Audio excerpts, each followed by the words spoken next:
बलिया की राजनीति में बात करें, सलेमपुर लोकसभा क्षेत्र की बात करें, बांसडीह विधानसभा क्षेत्र की, तो बांसडीह विधानसभा क्षेत्र में बच्चा पाठक एक समय था, एक दौर था जब पूर्वांचल की राजनीति में बच्चा पाठक की राजनीतिक सुर्खियों में हमेशा छाए रहते थे। बात होती है विकास की, बात होती है सम्मान की राजनीति में, तो हमेशा बच्चा पाठक अपने क्षेत्र में यानी बांसडीह विधानसभा क्षेत्र में चाहे उत्तर प्रदेश सरकार में एक अहम भूमिका में होते थे। हमारे बीच में पुनीत पाठक जी हैं। आप स्वर्गीय बच्चा पाठक के नाती हैं। राजनीति में बच्चा पाठक इस समय नहीं है, दुनिया में नहीं है, उन्हें हम नमन करते हैं, लेकिन क्या जो उनकी वरासत, राजनीतिक वरासत है, उसको कैसे आप देख रहे हैं? उनकी राजनीतिक वरासत को कैसे आप संभाल रहे हैं? क्षेत्र में क्या, किस तरीके से जनता के बीच अपनी पहचान, जनता की समस्याओं को लेकर उसका समाधान किस तरीके से कर रहे हैं?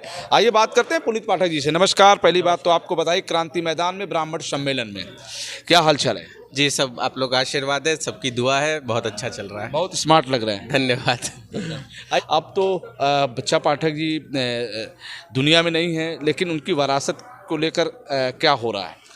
मुझे लगता है कि एक बहुत बड़ी जिम्मेदारी है। विरासत शब्द सुनने में और जब लोग बोलते हैं तो बहुत अच्छा लगता है, लेकिन मुझे लगता है कि बहुत बड़ी जिम्मेदारी आती है उसके साथ। एक बहुत बड़ा परिवार हम लोग के लिए छोड़ गए हैं। हम लोग कोशिश कर रहे हैं कि लोगों को समेटा जाए, अपने लोगों को साथ लिया जाए और कोशिश की जाए कि जहां ज़रूरत पड़े हम लोग उनके लिए खड़े रहें।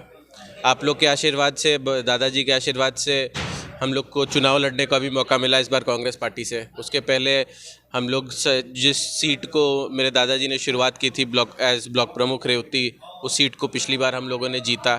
तो आज भी रेवती ब्लॉक पे हम लोगों का ही चुनाव हम लोग जीत के एक तरह से उस परंपरा को लेके आगे चल रहे हैं और कोशिश कर रहे हैं कि जहाँ जहाँ ज़रूरत पड़े, पुराने संबंध हो, पुराने लोग हों, जब जहाँ ज़रूरत पड़े हम लोग खड़े रहें। तो यही कोशिश है। मुझे लगता है यही विरासत संभालने का तरीका होना भी चाहिए। तो उस समय की राजनीति में जब स्वर्गीय बच्चा पाठक जी थे और आज की राजनीति में क्या अंतर दिख रहा है आपको? राजनीति में भारी अंतर आया है। पहले की राजनीति का ढर्रा बहुत अलग था। आज व्यक्ति मुझे लगता है 24 घंटे नेता को अपने सामने चाहता है कि डायरेक्ट मेरी पहचानो। पहले किसी बड़े बुजुर्ग, कोई गांव का बड़ा व्यक्ति, मुझे लगता है, ये मेरा पर्सनल एक्सपीरियंस है जो हम लोग शुरू से देखते हैं, कि पहले कोई गांव का बड़ा बुजुर्ग अगर बोल देता था तो उसकी बात सब लोग मान जाते थे, एक गाँव का एक पैटर्न हो जाता था। लेकिन अब मुझे लगता है कि हर व्यक्ति ज़्यादा जागरूक हो गया है पहले की अपेक्षा। सबको चाहिए कि मेरा व्यक्तिगत नेता के साथ संबंध हो या फिर जो भी मेरा काम हो, मुझे किसी के सहारे ना जाना पड़े। तो ये एक बहुत बड़ा बदलाव आया है मुझे लगता है राजनीति में। और आज के दौर में आप लोगों का भी उसमें सहयोग है। मीडिया, सोशल मीडिया के दौर ने राजनीति को बहुत तरीके से बदल दिया है। अब कोई नेता है अगर ये बोले कि मुझे इस समस्या के बारे में पता नहीं है, तो मुझे लगता है शुद्ध रूप से उसे इग्नोरेंट कहना चाहिए, क्योंकि आज सोशल मीडिया के दौर में एक अगर सुई भी कहीं गिरती है तो वो आग की तरफ खबर फैलती है। अभी हम लोगों ने और आज के परिवेश में हम लोग देख रहे हैं कि कठिन भी हो गया है और आसान भी हो गया है। जिस तरह से आप देखना चाहें, राजनीति करना दोनों तरीके से हो गया है और बदल गई है। हालात बहुत बदल गए हैं पहले से अब तक।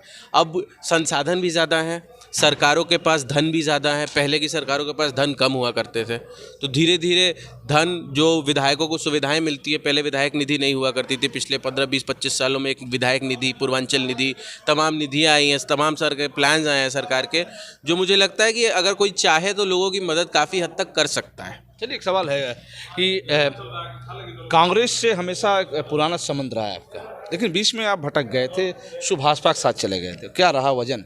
भटकने का तो नहीं बता सकते हैं वो शब्द कैसा है, लेकिन दादाजी के गुजरने के बाद ओम प्रकाश राजभर जी और अरविंद राजभर जी से मेरी अच्छी व्यक्तिगत पहचान थी। उन लोगों ने एक मौका दिया। सुभाषपा के साथ मैंने 4 साल 5 साल काम किया, एक अच्छा प्लेटफॉर्म भी दिया उन लोगों ने, लेकिन समय के साथ बदलने की ज़रूरत थी। प्रियंका गांधी जी के संपर्क में आए हम लोग, और वो मुझे लगता है ऐसी नेता हैं जो सच में जनता के बारे में, उनकी जो सोच है उससे हम लोग बहुत प्रभावित हुए। और पुराना घर सभी को अच्छा लगता है, एक कंफर्ट होता है लोगों के साथ उठना बैठना, या एक संबंधों की बात होती है। तो प्रियंका गांधी जी के संपर्क में आने के बाद उनसे प्रभावित होकर वापस से कांग्रेस के साथ काम करने का मौका मिला। कांग्रेस ने खुले हाथों से स्वागत किया, विधानसभा का टिकट दिया मुझे और अखिल भारतीय कांग्रेस कमेटी का मेंबर बनाया। हम लोग कोशिश कर रहे हैं कि वापस से कांग्रेस को मजबूत करें, कोशिश करें कि उसी दौर में ले आएँ जिस दौर से हम लोग, जिसके बारे में हम लोग सुनते आ रहे हैं लगातार पिछले कई सालों में। हम लोग के मेरे दादाजी ने उसी पार्टी से, उसी टिकट पे, उसी विधानसभा से 7 बार चुनाव जीता। लेकिन आज के परिवेश में कहीं जहाँ मुझे लगता है जातीय समीकरणों को साधने में पार्टी पहले नाकाम रही होगी, या फिर मुद्दों के बीच में कहीं जहाँ लोकल नेताओं के उदय होने से संगठन कमज़ोर होने की वजह से पिछड़ गई। लेकिन अब हम लोग कोशिश कर रहे हैं कि वापस से पुराने ढर्रे पे ले आए। ये बात कर रहे थे। अब अगला एम क्या है? चूंकि विधानसभा चुनाव बीत चुका है, सामने लोकसभा चुनाव, उसको लेकर क्या हो रहा है? लोकसभा चुनाव को लेकर कांग्रेस पार्टी अपना काम कर रही है। अभी नगर निकाय आपके बारे में पूछ रहा हूँ।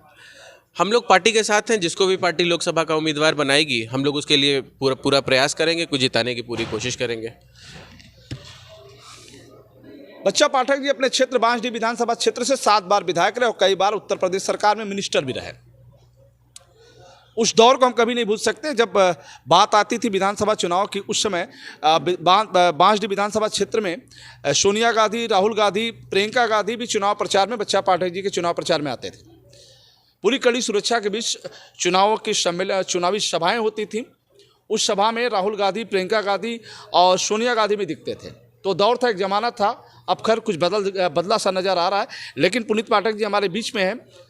उनका ये कहना है कि कांग्रेस पार्टी आने वाले चुनाव में मजबूती से चुनाव लड़ेगी। जिसको पार्टी मैदान में उतारेगी सलेमपुर लोकसभा क्षेत्र से, बांसडीह विधानसभा क्षेत्र से पूरी ताकत और ऊर्जा के साथ उस कैंडिडेट को जिता के सबसे बड़े सदन में भेजने का काम किया जाएगा।